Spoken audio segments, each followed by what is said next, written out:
Joining me now is Nationals MP and former Resources Minister Keith Pitt. Keith, great to see you. Thanks for joining us. Look, the Coalition has drawn a line in the sand on this energy policy, of course, ahead of the next election. You're yet to provide any costings, though. Are you confident enough in the policy, even if you can't put a figure on it yet? Danica, it's great to be with you. And I heard your intro. Chris Bowen is isolated from reality. There's been multiple units built in both the UAE and South Korea. It's very clear what they cost. From memory, it was about $22 billion US for 5 gigawatts in South Korea. You only have to look at an actual build. Chris Bowen's own words, 25% increase in intermittent wind and solar, and everyone's power bills have gone up. Imagine what it'll be like if he actually achieves what his target is, which is close to 80% or more. It would be an absolute disaster. So the differential between us and the Labor Party is very, very clear. We have a strategy to implement nuclear in this country, and never forget that it's already underway. The AUKUS agreement means that we are already building a nuclear reactor for a submarine, but in Britain. We have to deal with high-level radioactive waste. We have to deal with all of the other issues, including building that technical capacity in this country, and it started the day that the AUKUS agreement was signed. Now, look, the Labor premiers have come out today. They're saying a flat no to nuclear, including the LNP in your home state. I would support nuclear power unless it makes electricity more expensive. And all the evidence says that it will make electricity a lot more expensive. We're not supporting nuclear power. Nuclear energy is toxic, it's risky, it's more expensive. Recipe for disaster for the energy market in Western Australia. It makes no sense for Australia. It certainly makes no sense for Western Australia. Yeah, look, Keith, I mean, unsurprising, these are comments made by Labor governments, but do you think you've got a fight coming up with the states? Well, our job as federal MPs and the opposition is to put forward propositions that are in the national interest. And that is exactly what Peter Dutton has done. Now, clearly, if the only two selection criteria were cost and reliability, well, you'd build more coal-fired power stations. That's the reality.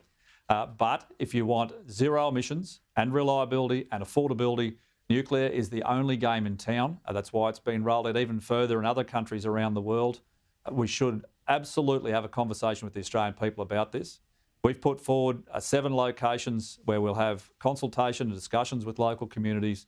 We'll get their views on what they think. Clearly, there'll be an education piece to complete, but it is the only viable option. The idea that you can cover millions of hectares of this country with solar panels, thousands of wind turbines, which are intermittent and expected to work, is a complete fallacy.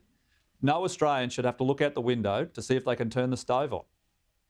No, well, that's it. And as I said in my editorial, it's these cold winter nights where really we have to ask the question, can we really rely on renewables only moving to the future? It just seems like an absurd proposition. I've got to ask you, what do you make of Chris Bowen's comments today? He said that you are not going to be able to get a nuclear reactor up by 2037. Well, that's been proven to be incorrect. As I said, look at the South Korean build. Look at the UAE build. It's very clear how long it takes for reactors of those sizes, and that's the APR 1400 in South Korea. And this is just reality. And what we know is that Mr Bowen is already missing his own targets, the targets that he's set. We know that it's driving the price up. We know they don't have the 28,000 kilometres of transmission that Mr Bowen has deemed necessary. And with our plan for nuclear at coal-fired power station sites, you don't need all of that. You've already got the easements, you've got connections, you've got a workforce that's readily available. And the reality is the only difference between nuclear and coal-fired power is how you produce steam, the energy source that produces steam. And I just want to make one more point around waste, Danica. If you look at the fleet in America, so the nuclear fleet in America, they provide electricity for around 70 million homes. They are the old-style reactors, they are old technology. And the amount of waste that they produce is about half an Olympic swimming pool a year. We will see more than 40 million tonne of wind turbine blades alone by 2050. And that's without solar panels.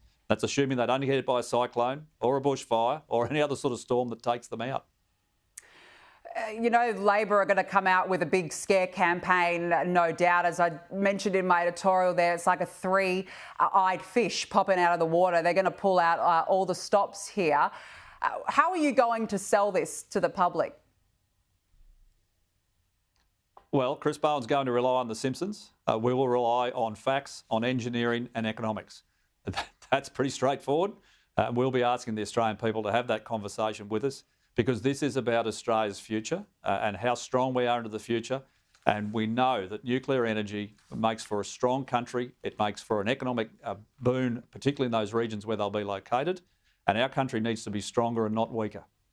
In terms of the locations, the Deputy Nationals leader, Perrin Davey, told Sky News today that should a community where a proposed site will go don't like the idea, disagree with it, then they won't go ahead with it in that location. Is that correct? Well, I'm not in the shadow cabinet. I don't know what that policy proposal will be. But what I do know is, as the former Minister for Resources, we worked our way through a potential low-level radioactive waste facility for storage in Kimber in South Australia. We asked for volunteer sites, started with 26.